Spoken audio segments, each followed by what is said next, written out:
Olá, tudo bem? Recentemente eu recebi a seguinte pergunta: como você ora, Jean? Como que você pratica essa intimidade com Deus?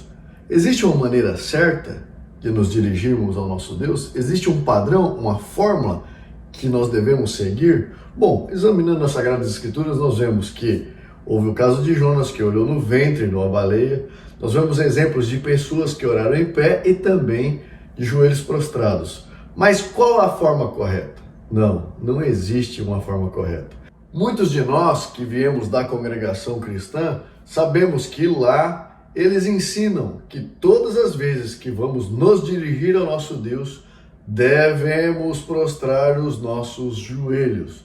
Mas isso é bíblico? É errado orar de outra maneira? Não é errado orar de outra maneira. Mas a Bíblia de nenhuma forma impõe que deve ser de joelhos prostrados ou de olhos fechados. Isso é apenas uma orientação que eles propagam, né? É um ensinamento que tem na congregação cristã, só que acaba virando uma lei, né? E as pessoas, a gente vê em diversos testemunhos, elas contando testemunhos que correram, se trancaram no banheiro e prostraram os joelhos, como se não pudesse de nenhuma forma, fosse indigno elevar um pensamento para Deus ou elevar uma oração em pé, sendo que de nenhuma forma a Bíblia proíbe nós nos dirigirmos a Deus, seja em pé, seja deitado, seja ajoelhado. Não tem proibição, assim como não tem uma orientação do formato físico corpóreo que nós devemos ter, e sim a orientação de nós termos um secreto com o nosso Deus. Isso que a palavra de Deus vai nos mostrar, eu vou ler para vocês daqui a pouco, no Evangelho de Mateus 6. O nosso Senhor Jesus deixou escrito nas Sagradas Escrituras uma oração. Esta oração que o nosso Senhor Jesus deixou para nós, ela contém alguns elementos, que através desses elementos nós possamos fundamentar as nossas orações, sabendo pedir o pão de cada dia, estendendo o perdão aos nossos irmãos, chamando o reino de Deus para vir até nós e também santificando o nome do nosso Deus, entregando a Deus a nossa vontade. Então ali existem alguns elementos que nós devemos adicionar nos nossos pedidos quando nós vamos fazer uma oração para o nosso Deus. Então vemos, não existe nas Sagradas Escrituras nem uma fórmula exata de postura para nos dirigirmos ao nosso Deus. Até, por exemplo, nós temos como o publicano, né, e o fariseu, quando elevavam a oração do templo, os dois estavam em pé.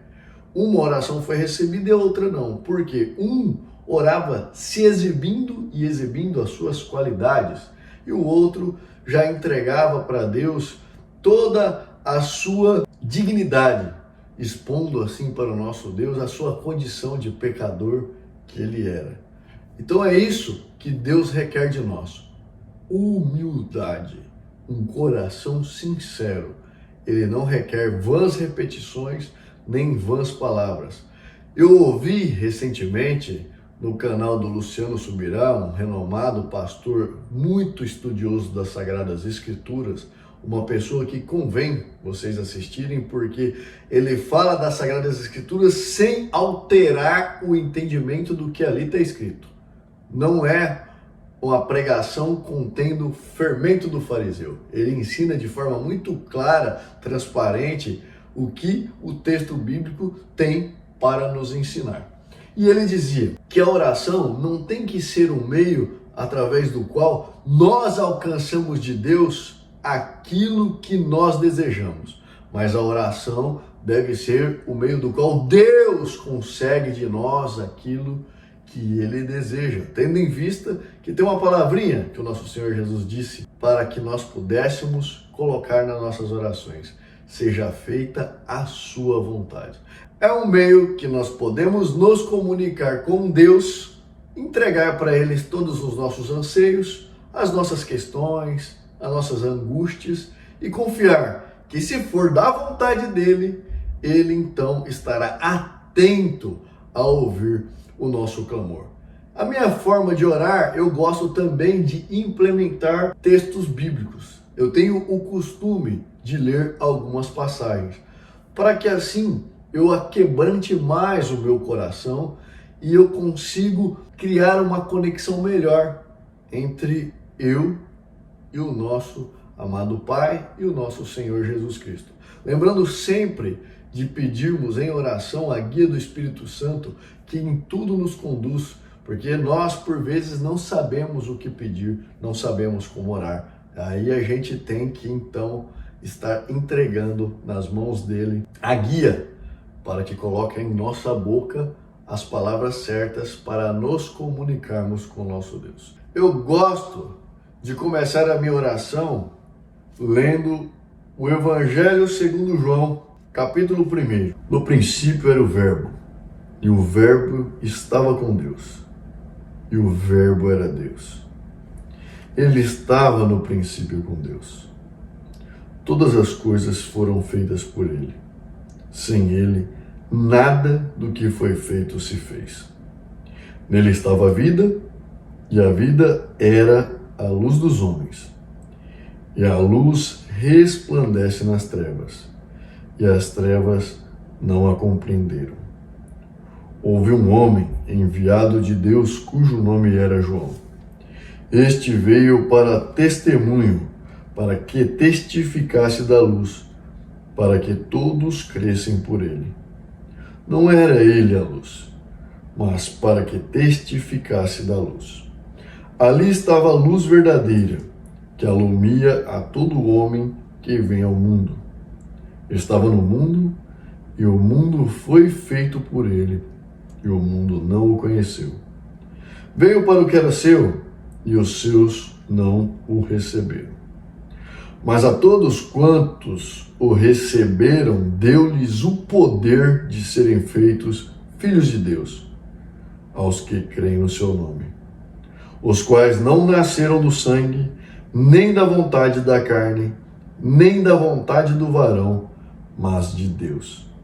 E o Verbo se fez carne e habitou entre nós, e vimos a sua glória como a glória do unigênito do Pai, cheio de graça e de verdade. Bendito Deus e Pai do nosso Senhor Jesus Cristo, o qual nos abençoou com todas as bênçãos espirituais nos lugares celestiais em Cristo, como também nos elegeu nele, antes da fundação do mundo, para que fôssemos santos e irrepreensíveis diante dele em caridade. E nos predestinou para filhos de adoção por Jesus Cristo, para si mesmo, segundo o beneplácito da sua vontade, para o louvor e glória da sua graça, pela qual nos fez agradáveis a si no amado, em quem temos a redenção pelo seu sangue, a remissão das ofensas, segundo as riquezas da sua graça, que ele fez abundar para conosco em toda sabedoria e prudência, descobrindo-nos o mistério da sua vontade, segundo o beneplácito que propusera em si mesmo, de tornar a congregar em Cristo todas as coisas, na dispensação da plenitude dos tempos, tanto as que estão nos céus, como as que estão na terra.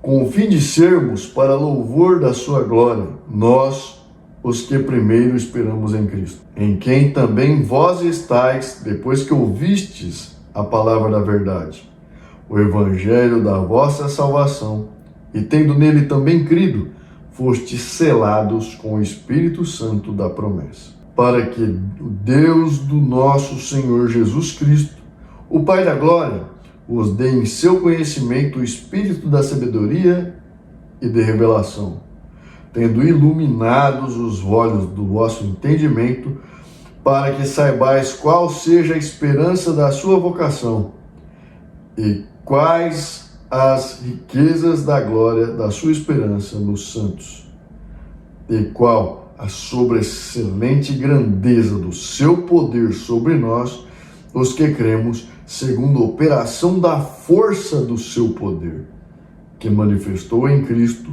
ressuscitando dos mortos e pondo à sua direita nos céus, acima de todo o principado e poder e potestade e domínio, e de todo nome que se nomeia, não só neste século, mas também no vindouro. E sujeitou todas as coisas a seus pés, e sobre todas as coisas constituiu como cabeça da igreja, que é o seu corpo, a plenitude daquele que cumpre tudo em todos. Pai nosso que estais nos céus, santificado seja o teu nome.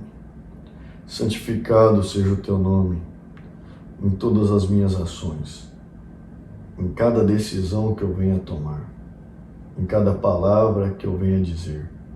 Santificado seja o teu nome cada vez que eu errar, tropeçar e pecar, e o Senhor perdoar o meu pecado e me levantar.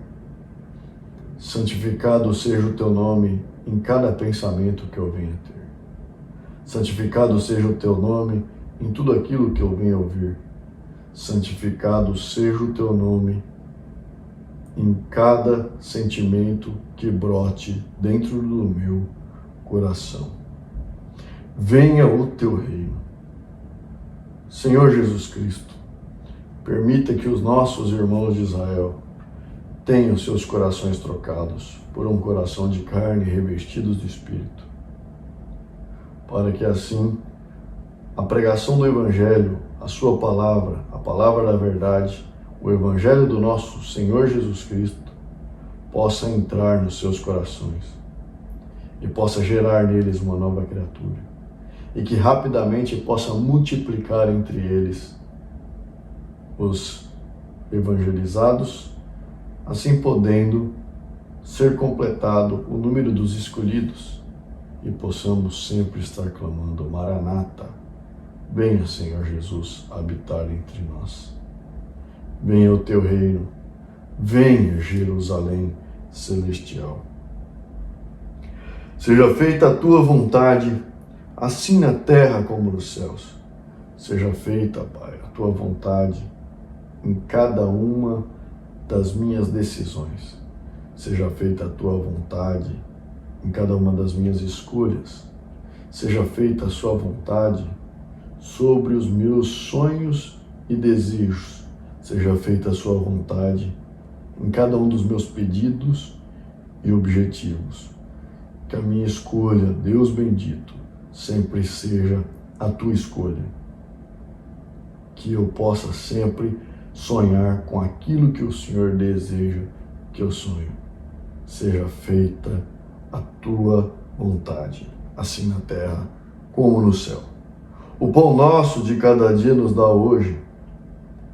Nos dá, Deus bendito, o pão para alimentar a minha alma. Permita que as suas sagradas escrituras possam me alimentar diariamente, para que eu venha crescer conforme é a sua vontade. Que o Senhor também não permita que me falte o pão de cada dia, o pão que alimenta a carne, e que tampouco me falte a condição de compartilhar deste pão, tanto espiritual como material, com os meus irmãos. E perdoa-nos as nossas dívidas, assim como nós perdoamos aos nossos devedores. Ó Senhor Jesus, Deus de misericórdia, eu não sou capaz de perdoá-los na mesma proporção que o Senhor tem me perdoado. Se eu pedir conforme está escrito aqui, por certo eu falharei, porque o meu coração é duro, a minha carne é fraca e se endurece. Eu tenho o infeliz costume de acabar retendo sentimentos que eu não quero ter comigo. Por favor, Senhor Jesus, me ensine a perdoar os meus irmãos conforme o Senhor me perdoa. Todas as vezes que eu erro, todas as vezes que eu não tenho força, e o Senhor misericordioso, mesmo assim, mesmo sem merecer, o Senhor morreu por mim e por cada um dos meus irmãos. Então que o Senhor possa me ensinar a perdoá-los na mesma proporção que o Senhor me perdoa, que assim estarei fazendo justiça conforme o Senhor requer que nós façamos, com misericórdia, com caridade. com amor. E não nos induzas à tentação, mas livra-nos do mal. Por misericórdia, Pai, me ajuda a desviar os meus passos, os meus caminhos de toda iniquidade, de toda fraqueza da carne, de tudo aquilo que te aborrece, de tudo aquilo que vai trazer tristeza para o nosso relacionamento, de tudo aquilo que vai te entristecer. Por favor, não permita que eu vá ser enfraquecido perante os meus desejos. Me ajude, Deus bendito, a pecar cada vez menos, até que eu não tenha mais que estar nessa terra. Por misericórdia, me livra de todo o mal e da aparência do mesmo, porque teu é o reino e o poder e a glória para sempre. Amém. E assim eu oro, porque aqui está escrito, aqui ensina sempre, esse capítulo 6, quando você vai dar esmola, não faça com a sua mão direita o que a sua esquerda saiba. Quando você jejuar, não jejue para parecer contristado para que os seus irmãos saibam. Ou seja, ele sempre está dando orientação para que a gente tenha esse relacionamento íntimo com Deus. Que a nossa esmola não seja para a nossa glória nem engrandecimento. Tampouco o nosso jejum, muito menos as nossas orações. E ele recomenda: não seja como os hipócritas, pois se comprazem em orar em pé nas sinagogas. Ele não está condenando de orar em pé, mas ele está condenando a forma que eles fazem para se aparecer, para que as pessoas notem que eles estão orando. Aqui diz: em pé nas sinagogas e as esquinas das ruas, para serem vistos pelos homens. Em verdade vos digo que já receberam o seu galardão. É por isso que eles são condenados. Não é porque oram em pé, mas porque oram para se aparecer. Mas tu, quando orares, entra no seu aposento e, fechando a tua porta, ora a teu Pai que está em oculto, e teu Pai que vê secretamente te recompensará.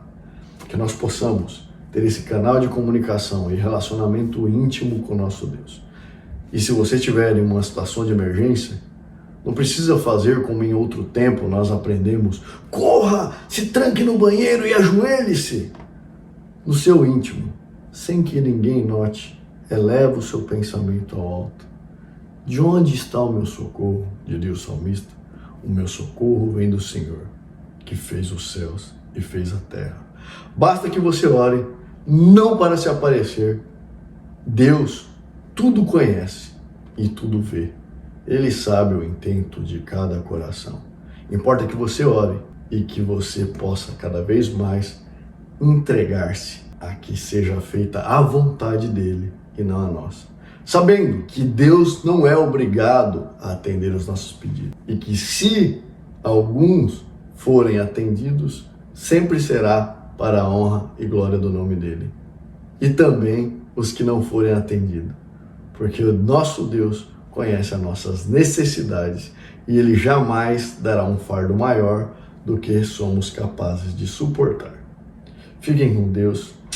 Até o nosso próximo encontro. Os sinais estão se cumprindo